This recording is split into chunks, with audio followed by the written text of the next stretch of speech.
gracias por esta bendición de poder estar delante de tu presencia.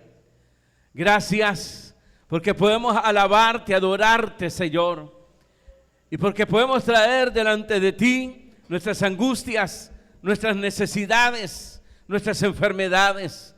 Y Padre, ponemos delante de ti estas necesidades para que tú te glorifiques en cada una de ellas, Señor, sanando, restaurando, proveyendo. En el nombre de Jesús te lo pedimos y recibimos la sanidad en estos cuerpos. Y visita este matrimonio, este hogar, Señor, y lleva ahí la armonía, la paz, pero sobre todo revela tu salvación, Señor. En el nombre de Jesús, muchas gracias, Padre. Ahora bendícenos a todos por medio de tu palabra. Guíanos, perfecciónanos para toda buena obra, Señor. Y aún envía a través de tu palabra salvación y vida eterna. Por Jesucristo, nuestro Señor y Salvador, quédate con nosotros. Amén. Gloria a Dios. Segunda de Crónicas.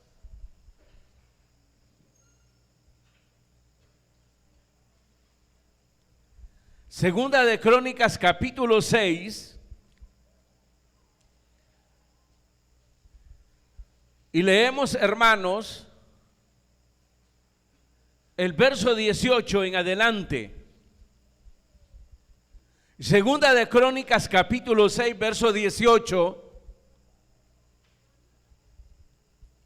Dice la palabra del Señor: mas ¿es verdad que Dios habitará con el hombre en la tierra? He aquí los cielos y los cielos de los cielos no te pueden contener, cuanto menos esta casa que he edificado. Mas tú mirarás a la oración de tu siervo y a su ruego, oh Jehová Dios mío, para oír el clamor y la oración con que tu siervo ora delante de ti. Que tus ojos estén abiertos sobre esta casa de día y de noche, sobre el lugar del cual dijiste, mi nombre estará ahí.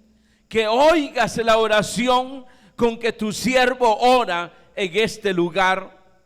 Asimismo que oigas el ruego de tu siervo y de tu pueblo Israel, cuando en este lugar hicieren oración.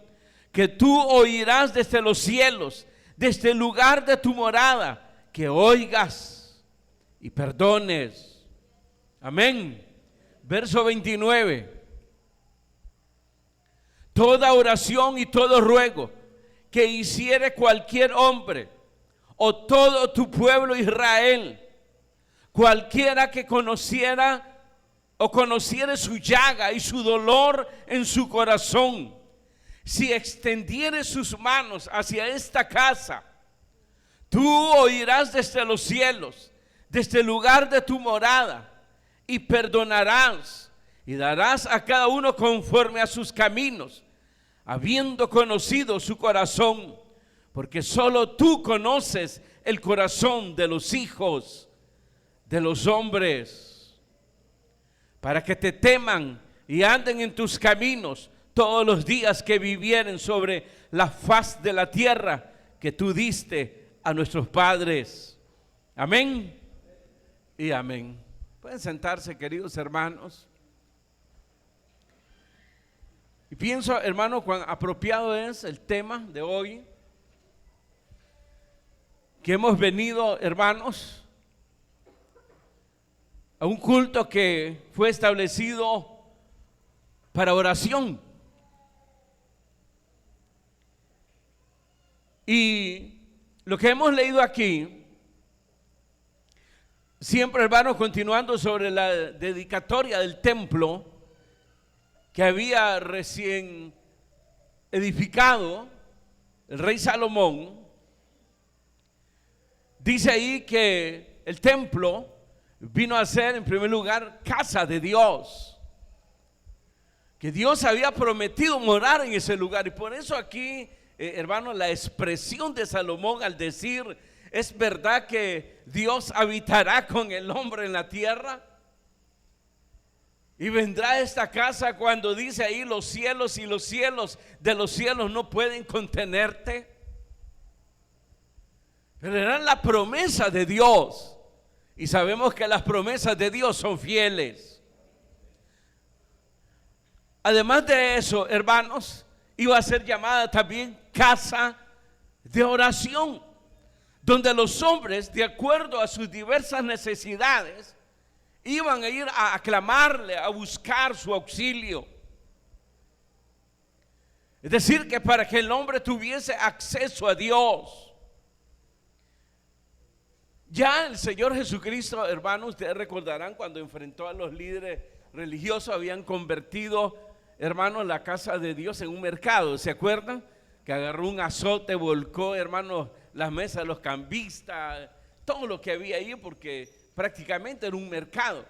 Y les recordó diciendo, reprendiéndolos por supuesto, que la casa iba a ser llamada casa de oración y que ellos la habían convertido en un mercado. Es decir, hermanos, en el caso del templo, donde iba a morar, donde iba a estar la presencia de Dios, era una promesa que Dios cumplió. Ustedes recordarán que cuando termina, hermanos, de alabar y orar al Señor, dice que descendió una nube y ahí descendió la gloria de Jehová a morar en un lugar establecido dentro del templo que se llamaría, hermanos, el lugar santísimo. Y por eso solo una persona podía entrar una vez al año, que era precisamente el sumo sacerdote, el que iba a servir de mediación entre Dios y los hombres. Entonces la congregación afuera, hermanos, llevaba los sacrificios, los sacerdotes realizaban el sacrificio y luego el sumo sacerdote entraba y al salir se sentaba y era señal, hermanos, que había terminado su oficio y que había sido recibido, aleluya, la oración del pueblo de Israel. Entonces, queridos hermanos, este es el panorama pues que tenemos aquí. La casa de Dios, casa de oración. Amén. Un título tipo bautista.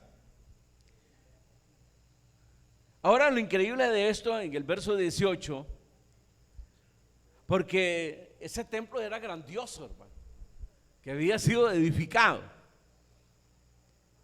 Había sido una de las estructuras en ese tiempo, una de las estructuras más grandiosas, voy a decirlo así, en el mundo de entonces.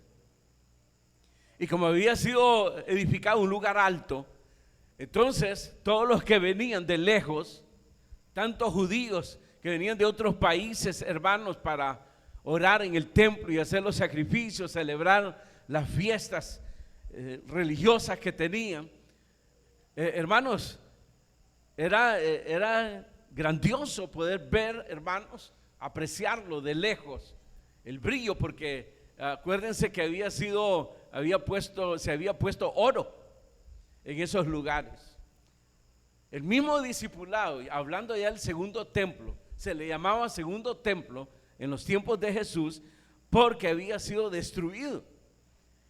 Y lo que solamente habían hecho era reparar, pero a pesar de eso todavía habían vestigios, hermanos, de la edificación que había realizado, hermanos, Salomón. Ustedes recordarán que el discipulado llevaron a Jesús a un tour y le decían: maestro, mira qué columnas, mira esto, mira aquello. A pesar pues que ya, hermano, había perdido bastante, se habían robado los enemigos tantas cosas, habían despegado el oro, la plata, pero a pesar de eso todavía en los tiempos de Jesús, que ya, hermano, el templo se conocía como el segundo templo, que fue reedificado, pues, reparado, pero todavía habían esos vestigios, hermanos, de lo que representaba esa casa que había sido hecha para Dios. Y por eso lo importante aquí, el verso 18, porque ante tan grande obra, de repente dice Salomón: ¿es verdad que Dios habitará con el hombre en la tierra? He aquí los cielos y los cielos de los cielos no pueden contener, ¿qué? No pueden contener su gloria. Cuanto menos esta casa que he edificado. Esto es increíble, hermanos, que al ver una edificación, todo el mundo se le va a los ojos, la apreciación de una edificación poderosa, grande, hermanos. Pero de repente pensar, que fue lo que pasó con Salomón, pensar en la gloria de Dios y pensar, hermanos, que el universo había sido precisamente hecho por la mano, por los dedos de Dios, hermano, para su gloria. Entonces él de repente mira pequeño aquello. ¿Realmente morarás con los hombres? ¿Tu gloria descenderá a esta casa? La vio tan pequeña, hermano, después de... es que miren, hermano, el que tiene el encuentro con Jesús, hermanos, no, la vida no puede seguir siendo igual. A veces cuando miramos a un cristiano, hermanos, da mucho que desear. Y lo que se puede apreciar es si lo conoció o realmente no lo ha conocido tan como debe ser conocido el Señor Jesucristo. En los tiempos de Jesús, hermano, aún los enemigos de Jesús, hermano, eran impactados, no por la presencia en sí de Jesús, porque dice que andaba en una condición humilde, sino sus enseñanzas. Y no podían contra las enseñanzas de Jesús, no podían. Le echaron adelante a los saduceos, y los saduceos también quedaron burlados, porque eran los que sostenían que no había eternidad, que no había resurrección. Y los fariseos, hermano, que eran estudiosos de las escrituras, no le podían responder a los saduceos. Entonces se lo llevaron a Jesús, pensando que Jesús no iba a tener respuesta para ellos. Pero nosotros vemos, hermano, que les dio respuesta y les dijo: ustedes no conocen a Dios, ni conocen su palabra, porque Dios no es Dios de muertos, sino de vivos.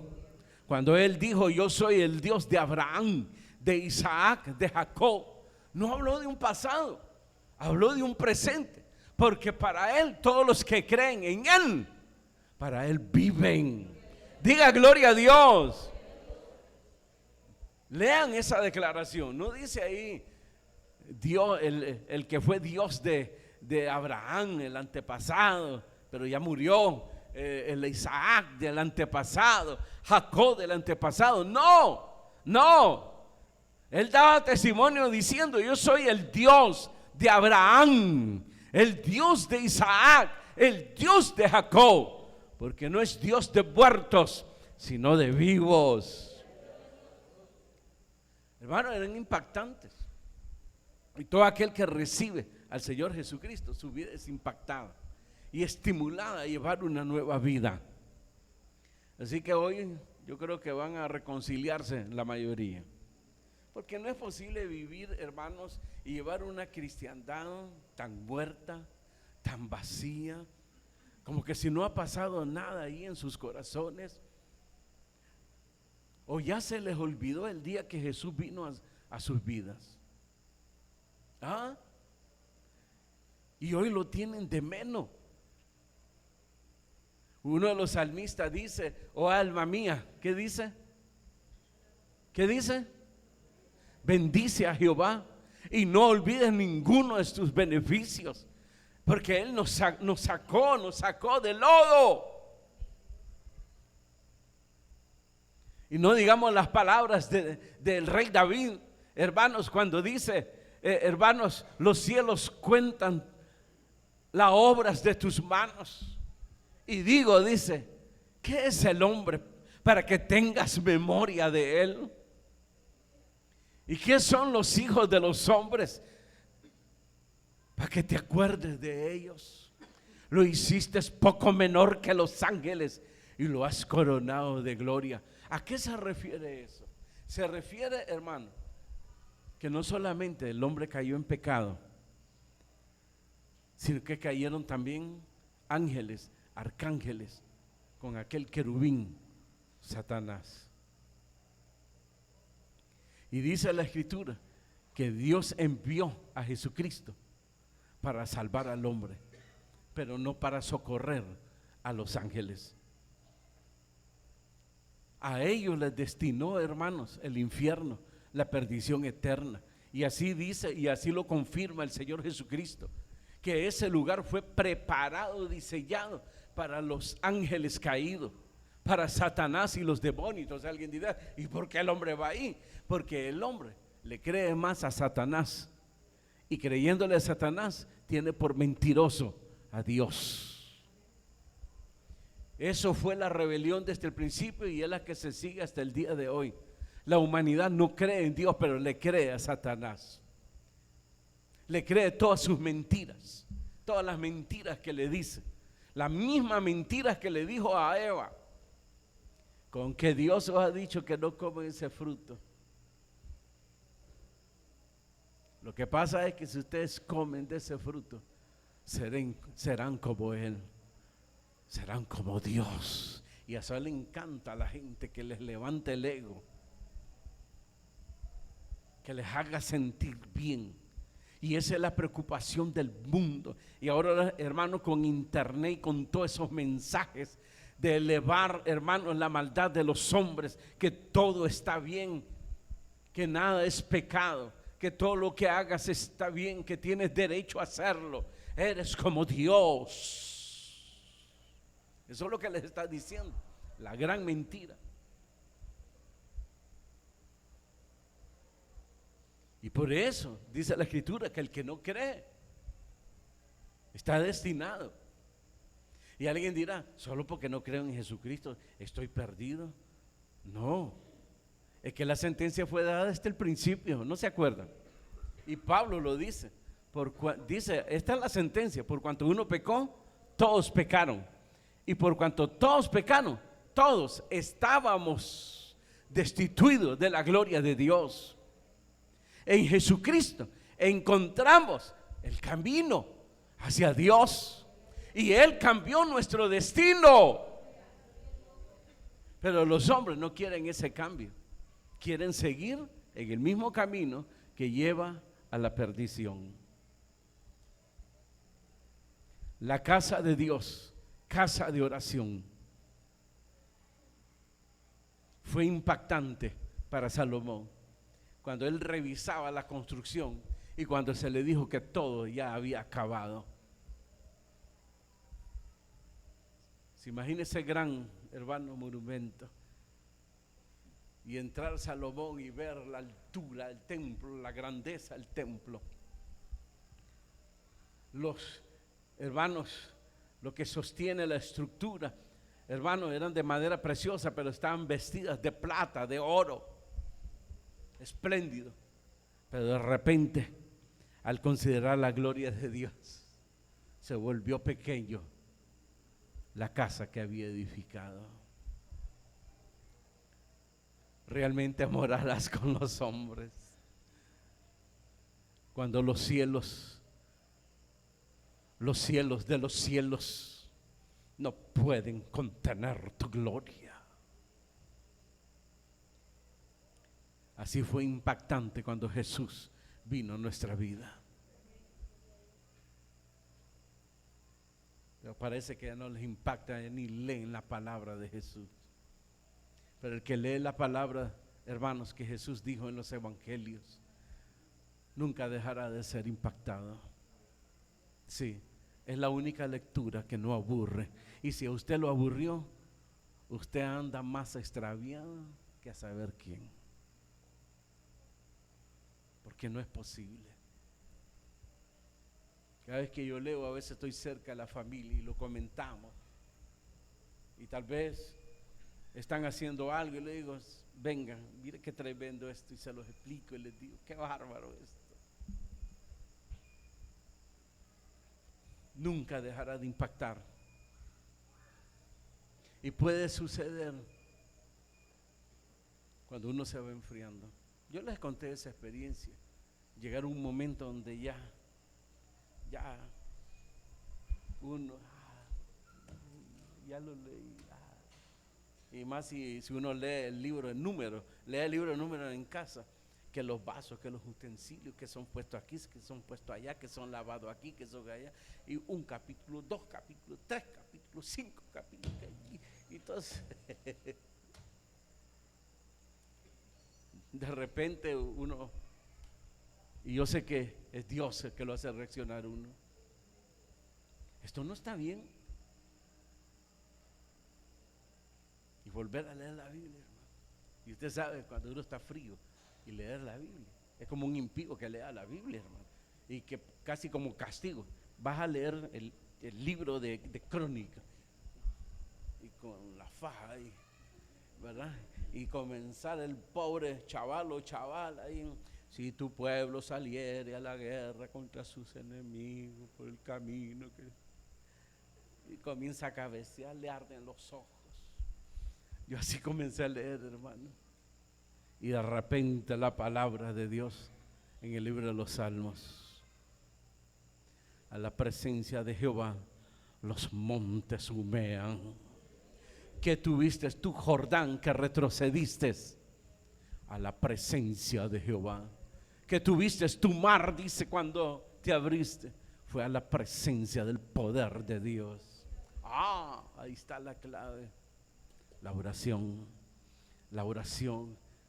estar siempre, hermanos, esa relación con Dios hay que estarla manteniendo, es lo mismo cuando los hijos mantienen su relación con sus padres y los padres con sus hijos, las cosas van bien, pero cuando se rompen, entonces comienzan los problemas, comienzan los pleitos, comienzan los insultos y todo eso, y ya no camina bien la casa.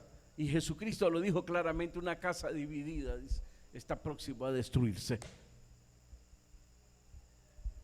No se puede sostener. Y por eso muchos ya no se han sostenido. Vienen porque, no sé por qué vienen algunos. Otros porque los traen. Ustedes no le hayan sentido. Otros porque se aburrieron en su casa, vienen a ver a sus amigas que todavía quedaron, o los amigos que todavía quedaron. Y tal vez después del culto pueden ir a algún lugar a platicar, ¿verdad? Pobres de ustedes si vienen así, más en estos tiempos. Estamos viviendo tiempos, hermanos, determinantes. Este mundo se está rompiendo por todos lados y usted ni cuenta se da. Puede estar ahí, hermano, hipnotizado, idiotizado completamente ahí en internet, llenándose de basura. A ver qué le tiene el horóscopo, el cangrejo que camina de lado, a ver qué le tiene el chivo ese, hermano, que atropella medio mundo, a ver qué le dice el monstruo ese de 2 cabezas, Géminis, no sé cómo qué cosa. Sí. Y como todo por eso Dios advirtió sobre los encantadores, ¿se acuerdan? Tengan cuidado con los encantadores. Tú eres, y si eres hijo de Dios, eres hijo de un gran rey. ¿Qué significa eso? Que tú eres príncipe. ¿Y sabes lo que significa tu nombre? Santo, ¿verdad? Santo. ¿Sabes qué significa tu nombre?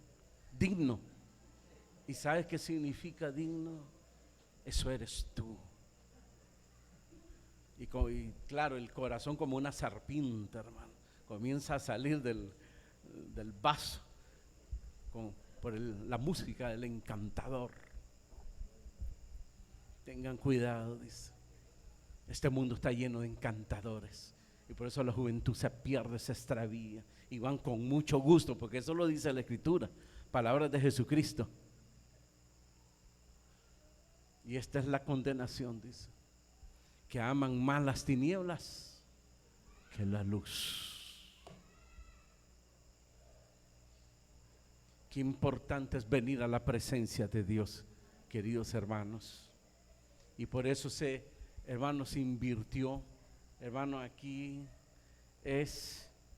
hermano, creo que se perdió la cuenta de cuánto se había invertido, pero valió la pena. Porque Dios aprobó esa construcción y descendió la gloria de Jehová. Sí, si ustedes se dispusieran para que construyéramos y ponemos ladrillo, aire acondicionado y traemos a personajes,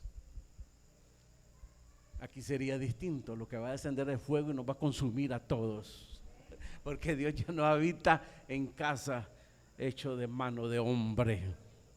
Jesús habló del templo espiritual que él edificaría con su muerte y su resurrección. Somos templo de Jehová, templo del Espíritu Santo, templo de Dios. Pero eso está cuando usted entienda que no puede apartarse de Dios, que tiene que depender siempre de Dios y debe mantener, hermanos, como una figura aquel candelabro, ¿se acuerdan? Que tenían que tenerlo siempre lleno de aceite. En los tiempos de los jueces, hermanos, que cada quien hacía lo que quería, el sacerdote ya estaba viejo y dice la escritura que comenzó, hermano, a bajar la llama del candelabro. Pero antes que se apagara esa llama del candelabro, Dios llamó al que vendría a ser profeta y sacerdote, uno de los grandes profetas del Antiguo Testamento. ¿Quién era? Samuel. Un hijo que no iba a nacer porque su madre era estéril, pero le oró a Dios. Y ese sacerdote viejo la regañó cuando la vio orando. Pensó que estaba ebria y le dice: mujer, lleva tu vino a otro lugar, le dice. Y la mujer le dice: no estoy ebria, estoy derramando mi alma. Estaba orando por un hijo. Y qué bueno lo que es saber insistir en la oración y lo que es saber esperar en Dios. Esta mujer era estéril y oraba y nunca. Pero llegó el tiempo de Dios, y el tiempo de Dios era que le iba a dar un hijo, hermano, que iba a ser grande en Israel, profeta y sacerdote, Samuel. Parecido a lo que sucedió con la mujer estéril del Nuevo Testamento, tía de María. También era estéril, era menospreciada por otras personas, porque en esos tiempos supuestamente la que no paría era porque tenía la maldición de Jehová, y lo que no sabían era que Dios estaba esperando el tiempo para responderle a esta mujer. Y también qué clase de hijo le dio, hermanos. Un gran profeta, el último y el más grande de los profetas del Antiguo Testamento, Juan el Bautista. ¿Se da cuenta lo que es importante? Orar, confiar en Dios y saber esperar, porque Dios da cosas grandes. ¿Están de acuerdo? Aunque no lo estén. Verso 19: mas tú mirarás a la oración de tu siervo y a su ruego, oh Jehová Dios mío, para oír el clamor y la oración con que tu siervo ora delante de ti. Que tus ojos estén abiertos sobre esta casa de día y de noche, sobre el lugar del cual dijiste: mi nombre estará ahí. Que oigas la oración con que tu siervo ora en este lugar. Asimismo, que oigas el ruego de tu siervo y de tu pueblo Israel, cuando en este lugar hicieren oración. Que tú oirás desde los cielos, desde el lugar de tu morada, que oigas y perdones. Qué gran contradicción aquí. ¿Ya se fijó las palabras de Salomón? Porque en la primera dice que su presencia estará ahí, ahora dice que está en los cielos. Explíquenme usted eso, por favor. Yo no llevo prisa. Podemos hacer vigilia. ¿Cómo es eso?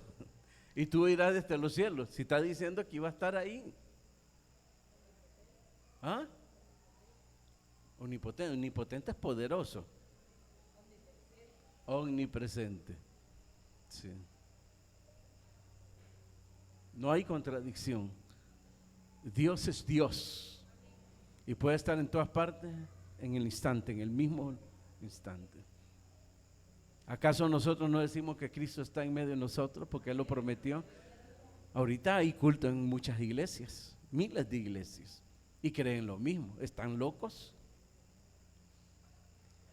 En Centroamérica a esta misma hora y dicen lo mismo. Pero Cristo es Dios y es omnipresente. Solo Satanás no puede estar presente en todas partes en el mismo tiempo, porque no es Dios, fue un ángel y por eso necesita de los demonios. Pero Dios no. Entonces la oración vale. Y le dice, tú vas a escuchar la oración allá en los cielos de tu siervo y de tu pueblo. Esto se vuelve una promesa, queridos hermanos. Confiemos. Los martes tenemos culto de oración, confíen. Usted dobló sus rodillas. Ahora, por supuesto, también la Escritura nos ayuda a ubicarnos, ¿verdad? Usted se acuerda cuando le reclamaron, no sé, fue a Santiago, le reclamaron las iglesias. Oramos, hacemos ayunos, vigilia, nada. Entonces ahí donde escribe Santiago la carta y le dice, es que ustedes piden pero para vuestro provecho, de una forma egoísta.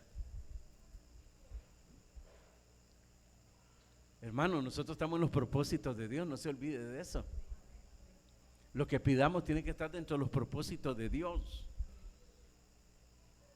Eso es lo que debemos de entender. Jamás Dios le va a dar una cosa que no está en los propósitos de Dios. Ay, qué lindo, va a decir alguien. Entonces dice, es que cuando hablamos de los propósitos de Dios, ¿cuál es? El bien para nosotros. Dios sabe lo que realmente necesitamos. Y Dios sabe las cosas que pedimos y nos pueden dañar. Amén. Va. Y para que para que nos vayamos, pues. Aquí se hablan, hermanos, de diversas necesidades. Del verso 28 en adelante dice ahí, si hubiere hambre en la tierra o si hubiere pestilencia, si hubiere, dice ahí, tizoncillo, añulo, es decir, plagas.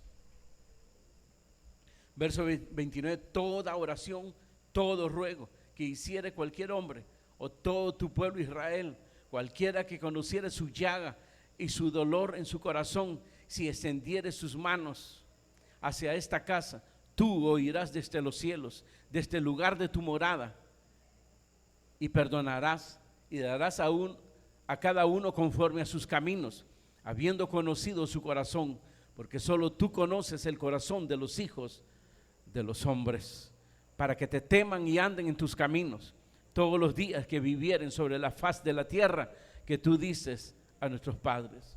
Y ahí usted puede encontrar diversas necesidades, si es por pestilencia, por enfermedad, por escasez, por problemas. Confíe, doble sus rodillas y ore.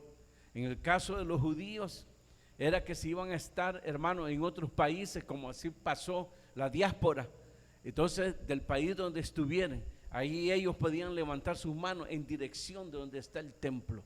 ¿Ustedes saben en qué dirección está el templo? ¿Ah?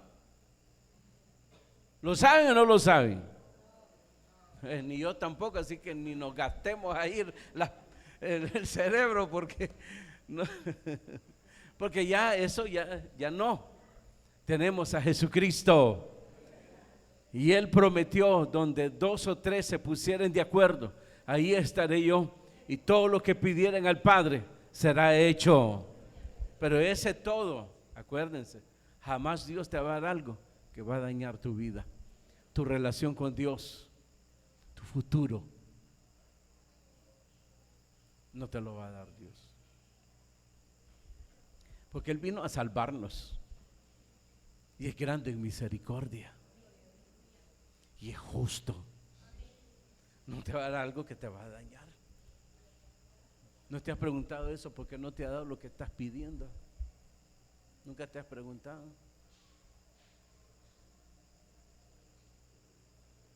¿Y cómo sabes si lo que estoy pidiendo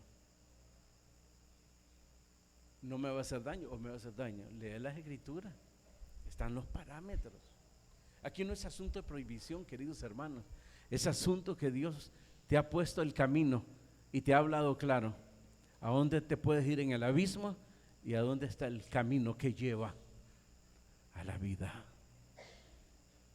Sí, aún aquí habla que si el hombre ha pecado, dice, léalo conmigo, verso 36, léalo.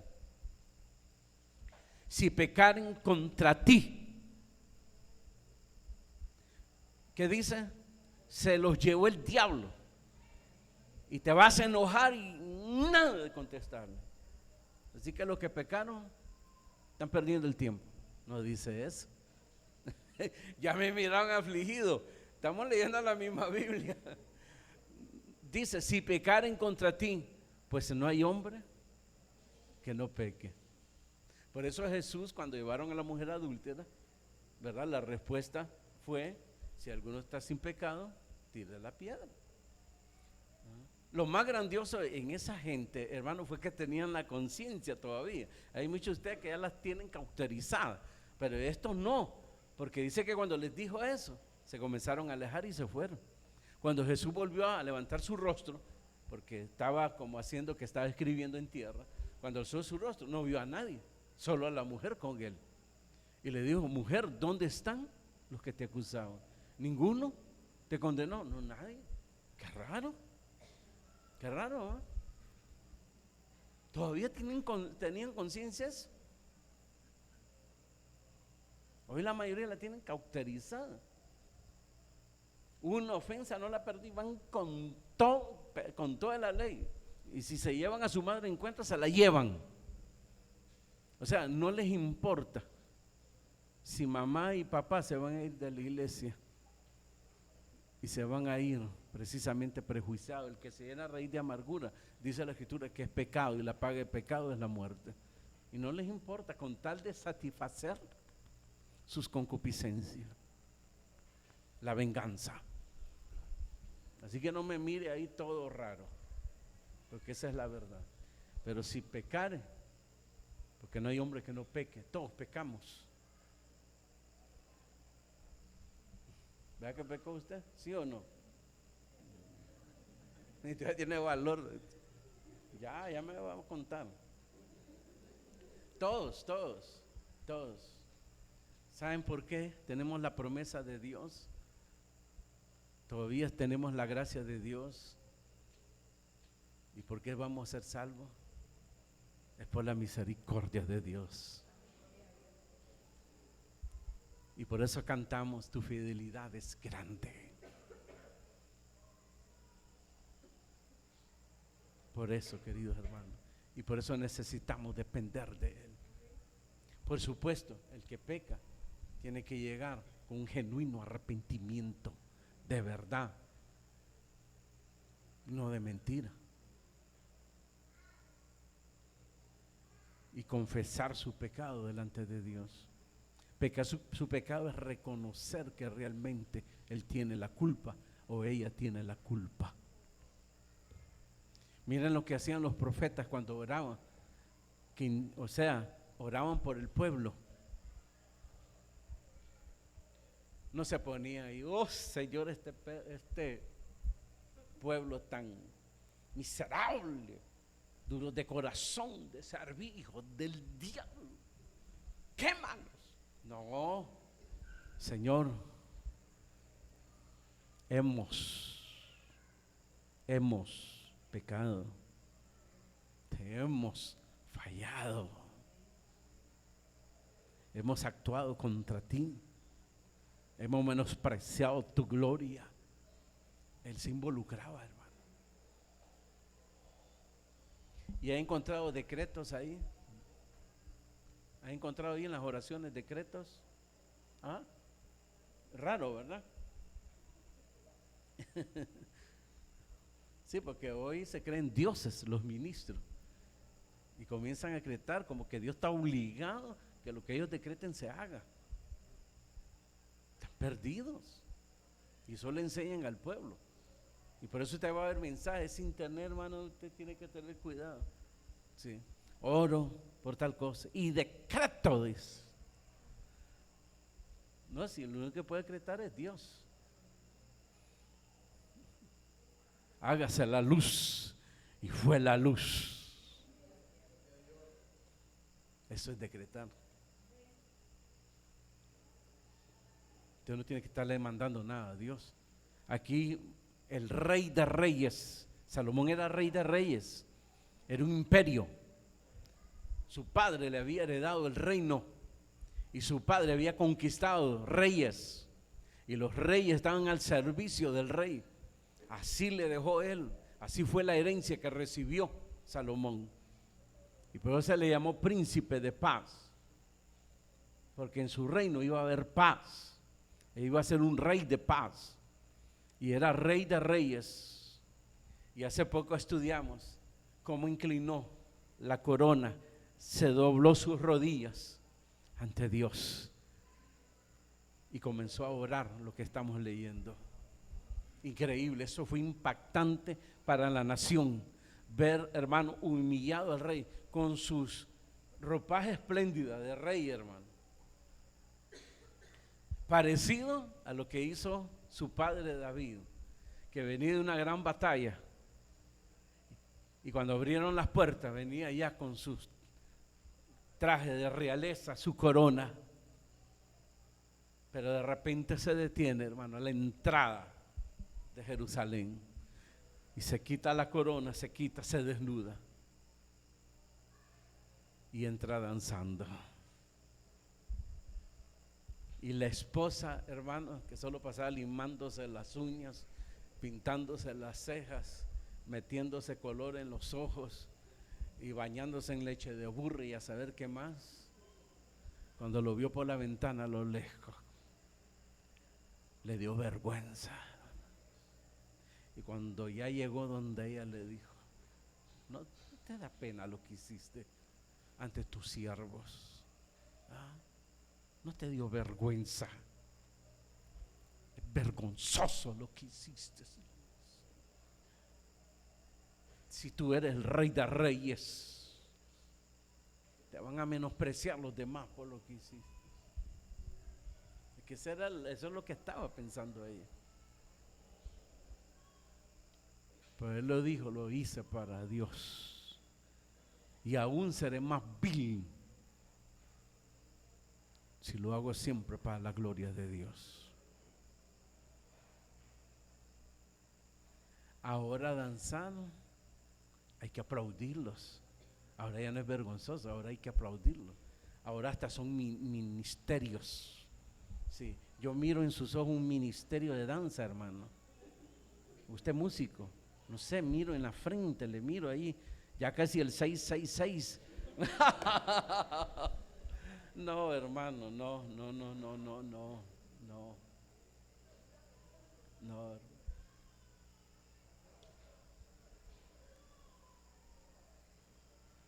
Tenemos mejores promesas que ellos. Él ya no habita. ¿Y por qué hicieron esto? Pues para reunirnos, para servirles a ustedes, para que en la lluvia no se mojen y para que en verano nos reciban los rayos del sol. Y se limpia porque hay que estar en lo limpio. Y por eso hay un diaconado siempre dispuesto a limpiar, aunque nunca los he visto,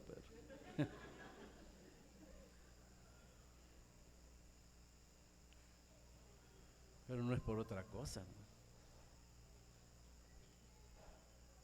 Jesús prometió: donde 2 o 3 se pusieran de acuerdo y todo lo que pidieran les será hecho. Si 2, dice, se reúnen, ahí estaré yo. Y lo que pidieres en mi nombre al Padre será hecho. Por eso oramos. Por eso la oración es un reconocimiento que hay alguien mayor que cualquier hombre en esta tierra. Levantar la mano en oración es lo mismo, es un reconocimiento. No se levanta solo por levantar. Y yo sé que la mayoría ni sabía por qué levantaban las manos. La mano no es para estirarse.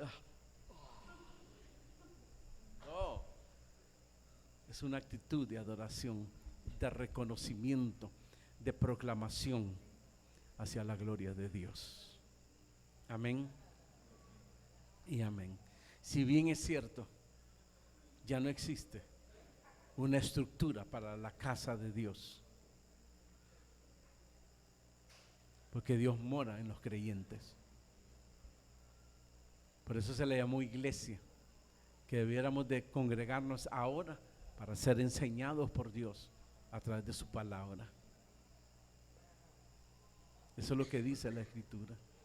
Y tener un momento, hermanos, que no lo podemos tener en casa, de orar libremente, adorar y cantarle a Dios. Cantarle a Dios es expresarle lo que Él es y lo que significa realmente para nosotros.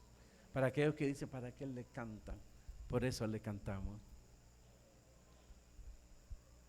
Y nuestras oraciones dice que así como el humo subía de las esencias y era olor grato de vida delante de Dios, así suben ahora nuestras oraciones como un incienso.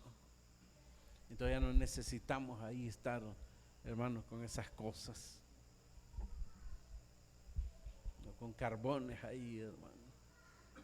Son nuestras oraciones las que Dios está esperando que se eleven, y son olor grato de vida, dice la Escritura. Amén.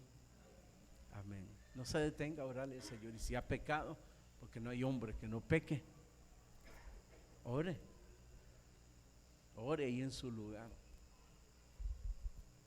No se lo va a confesar a un hombre, no, a Dios, y decirle: Señor, hice esto y esto, perdóname, reconciliarse.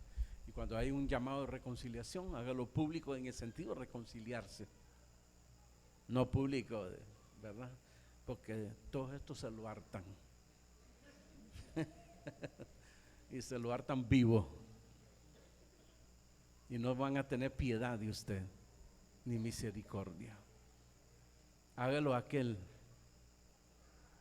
que tiene piedad, que es bondadoso, misericordioso. Amén. Cierre sus ojos y dígale: Señor, gracias. Gracias. Y no se canse de orarle al Señor. Es la única vía que Dios nos dejó para hablar con Él. Así como Él nos habla a través de su palabra, Él nos habla a través de nosotros, podemos hablar con Él a través de nuestras oraciones. Y dice la Escritura que nuestras peticiones sean conocidas por Dios. Háblele claro a Dios lo que le está pasando, lo que usted necesita, y hágalo con reverencia, con temor. Padre, gracias. Gracias por tu palabra, Señor, y gracias por estos momentos. Cuántas cosas ignoramos, Señor, y nos impiden tener la libertad de buscar tu rostro, Señor. Mayormente cuando pecamos nos avergonzamos y nos vemos impedidos acercarnos a ti. Ahora podemos traerlos delante de ti para que tú nos perdones, nos restaures y vengamos a ser mejores cada día para tu gloria, Señor. Padre, bendice a tu pueblo conforme a sus necesidades. Tócales y bendíceles, porque tú eres un Dios bueno y tus promesas son fieles. Tu palabra es verdad. En el nombre de Jesús. Gracias, Señor.